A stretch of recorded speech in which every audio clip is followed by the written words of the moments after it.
listen. A few of you guys been asking me repeatedly, okay, about Canelo Alvarez and what he said about neither Sugar Ray Robinson nor Carlos Monzon would have beaten him. And how do I feel about that? Let me tell you something. First, I want to say, I wouldn't expect Canelo Alvarez to say anything different.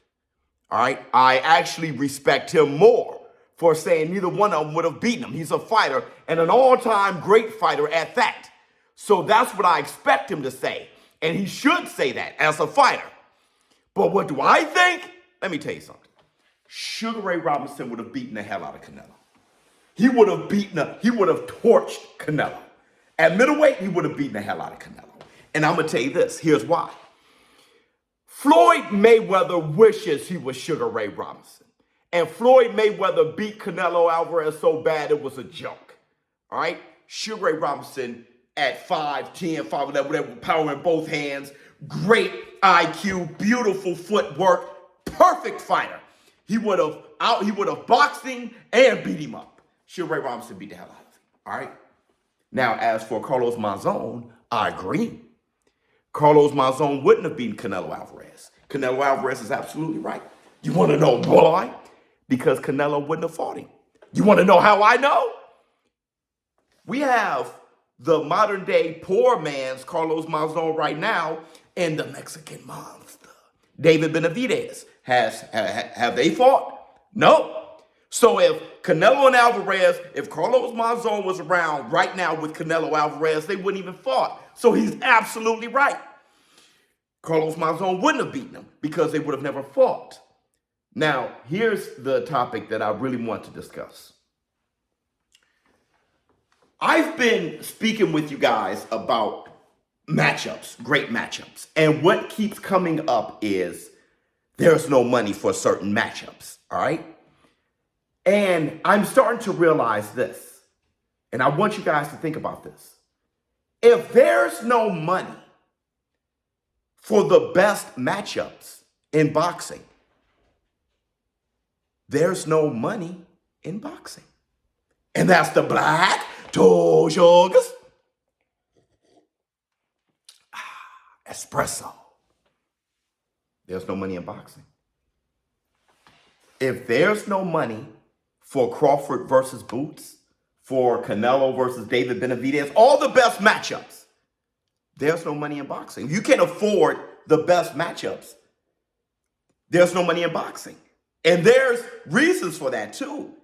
One, maybe, just maybe, these fighters should bring their price down a little bit, shrink their ego a little bit, stop outpricing themselves. Boxing isn't the money-making sport that it was for a few reasons. One, the customer doesn't trust the sport. The customer don't trust that who won would get the victory.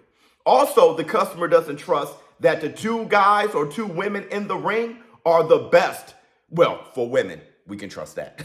So let me scratch that. The two guys are the best to fight each other. The boxing fan doesn't trust that what they're watching are two of the best guys. All right? Number three, because of the distrust, the customer is starting to steal the fight, illegally stream the fight. The same thing happened in the music industry. All right? So there's no money. Listen, there was a time when they were talking about there's no money for Errol Spence versus Terrence Bud Crawford, and it still may be true. They still may have lost money. Here, Turkey Al-Sheikh, who is right now the savior of boxing. The guy is the face of boxing, and thank goodness he's young. He's a prince, Your Excellency. He's a prince. Thank goodness he's young, okay, because we're going to have him for a while. The Day of Reckoning, remember how much he charged for that? A couple dollars. He's doing the same thing with Anthony Joshua versus Francis Ngannou. I heard that's for like $15 pay-per-view. So he's losing big money, but he loves boxing so much, he's trying to finance it. All right? So in the States, there may not be money in boxing. Period. If you can't afford the best matchups, which is why people like Devin the American Dream Haney Do the Devin Haney. Do the Devin Haney. He's getting fights because he's putting his ego aside. He took pay cuts. I think the Haneys are aware there's not as much money in boxing as you think. So they just going along with the fight. Think about him versus Ryan Garcia. They're not fighting in Vegas anymore. They're fighting in the Barclays. And listen, they put their egos aside. Nothing against New York. Love New York, but we know Las Vegas is the mecca of boxing. So people see that as a downgrade. Here's the thing. They check their egos at the door. Hey, it's best to fight. Listen, how Ryan Garcia was talking after speaking with Floyd Mayweather, talking about, I'm too big for Devin Haney. Go fight Richardson, Hitchens. Nobody liked that shit. What's better than just talking shit is fighting, bro. So that's why I love that Ryan Garcia got back to himself. They put their egos aside. I don't give a damn. Barclays, we can fight there. I don't give a damn if it's in somebody's living room, if it's at Floyd Mayweather's house. I don't give a damn if it's at Deontay Wilder's backyard, as long as we're fighting, bro. I think more fighters should look at Lomachenko. I fight him. He's the A-side. Look at Alexander Usyk, these guys who somehow can get fights. They're easy to make. They can just somehow get fights. Take a guy like Keyshawn Davis. The guy would fight 1 million times a year. The thing is, he's not in silk pajamas yet, so the jury is still out. Once he start having mega fights, is he going to pull a Terrence Crawford? Terrence Crawford right now is like, hey, I want, and you can't blame him. I get that. It's time for the big money. The thing is, there's no big money. If you guys really want to think about it, boxing, there may not be a lot of money in boxing. So, Turkey Al-Sheikh, overpaying for fights, that helps. But at the same time, I think some of these fighters need to set their ego aside a little bit to make these fights happen. Look, you have Devin Haney versus Ryan Garcia being made just like that, all right? If you think about it, a lot of the fights that are easy to be made are fighters who are not in silk pajamas anymore. They're just, they're trying to make a name for themselves. So they'll fight at a drop of a hat. You saw how Tyson Fury was talking about $500 million to fight AJ and shit like that.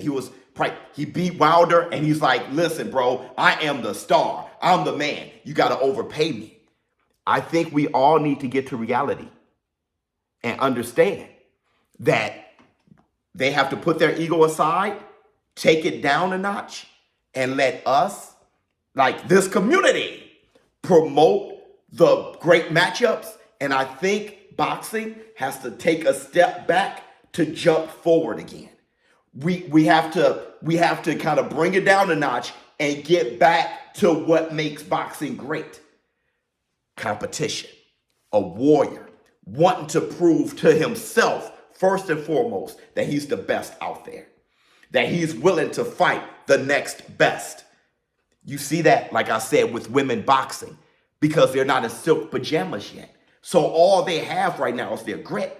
Honestly, these women got bigger balls than a lot of these men because the money is in male boxing. So a lot of these guys are in silk pajamas. But to be real, there's not a lot of big time stars. And AJ, who would fight anybody, anywhere. All right? Canelo Alvarez, Gervonta Davis, these guys like Tank can afford to fight once a year, maybe twice, right? But other than those guys, there's not a lot of money out there. Let me know what you all think about this take. When you guys say, hey, where's the money coming from? Listen, HBO and Showtime dropping the sport of boxing. That was a major hit to the sport. Bro, if ESPN, you saw how they dropped Max Kellerman and Ward and shit. If ESPN drops boxing, we're going to be in a world of hurt. In order to save the sport, we got to build the trust in the fan base. We got to not let the judging go towards the politics. We got to make sure that boxing is a reflection, who wins is a reflection of what actually happened in the ring. And we got to have these fighters fight each other in highly competitive, great fights again, like Gotti versus Ward. like Holyfield versus Bo, like Roberto Duran versus Leonard, like Leonard versus Hearns. We got to have those great competitions like Ali versus Frazier.